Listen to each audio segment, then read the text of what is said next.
Нэгэн эмгэн эрт цайхад өөрөөрөө мэддэггүй нэгэн ууланд очин өдөр болгон очиж уул усны аршаан авдаг байж л дээ. Тэр эмгэн өдөр болгон өөрийнх нь биеинд байгаа бүх биеийг илааших мөнхийн аршаан гэдгээ түүнийгээ мэдэж тэр зүйлээ өдөр болгон яван очиж уудаг байж гин. Нэг өдөр явхаас өмнө эргэн тойронд нь хулган, зурм, тарваг, чон хүртэл тааралдаж гин.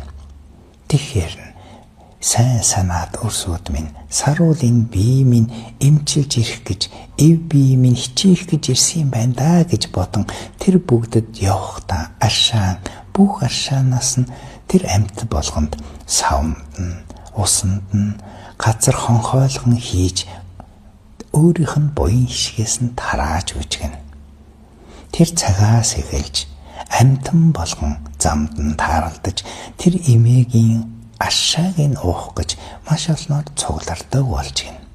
Тэр үед эргэн тойрон явж байсан хүмүүс тэр эмгэнг харан энэ эмгэн үнэхээр шидтэй юм байна. Амьтан цуглуулж амьтан бүгдийг баясгаж амьтан бүхнийг сайхан болгодог эмээ юм байна гэж бодон нутгийн ард олон ам дамжин ярьсаар нэгэн эмэгтэй хүн ирж гинэ.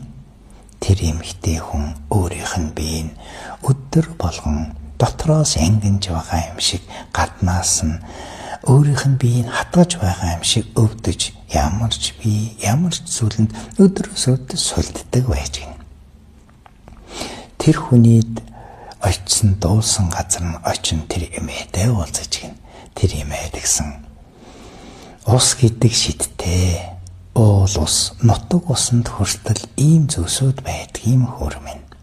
Өөрийн чинь байгаа ус бохирдсноороо биеинд байгаа ус лугаа адил бохирдож байгаа юм.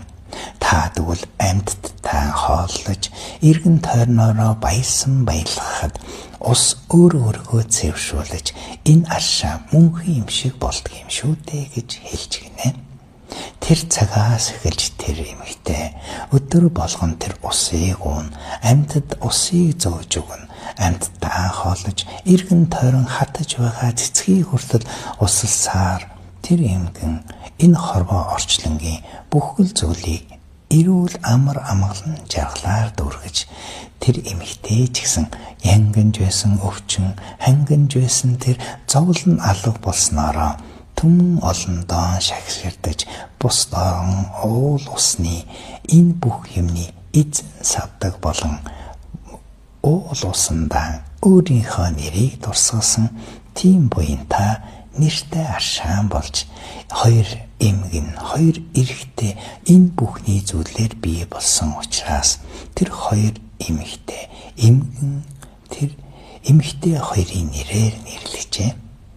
Тэр хоёрын нэрээр нэрлсэн нэр нь мөнх тогтох гэдэг байж гин. Нөгөөх нь мөнх, нөгөөх нь тогтох. Тэр цагаас хойш тэр аршааныг мөнх тогтох буюу мөнхийг дэлгэгч аршаан, мөнхийн аршаан гэж ярьсаар энэ хорвоо орчлон түүнтэй адилханаар аршаан бий болгон ард түмэн түүнийг уусаар ард энэ олон их жилсэн зовлон арилгасан гэдэг. Тэгэхээр бидний дотор байгаа энэ ус аршаан шиг үргэлж өөрийгөө ерөөж өглөө оройгүй өөртөө ерөөлийг тавьж сурах хэрэгтэй. Та энэ биеинд байгаа мөнхийн аршаанг өдөр болгон өөрийгөө хааж явсан аршаан мэт булгалсан тэр аршаана бусдадаа өгөхийн тулд ерөөж байх хэрэгтэй. Тэр эмгэн тэр хоёр эмэгтэй хүний тэр аршаан болгон бусдадаа ерөөж аршаан мэт усыг өөрөөсөө ялгаруулна сайн сайхныг ерөөсөн чамтай. Тэгвэл таны бие бүхэл биеэрээ харуул ус шүү дээ. Таны биеинд бүхэл аршаан бий. Тэгвэл та тэр аршаан булгах шиг зүйлсээ ерөөн магтаж өөртөө байгаа бүхэл зүйлийг ерөөж магтаж энэ зүйлээрээ өөрийгөө эзэн болгож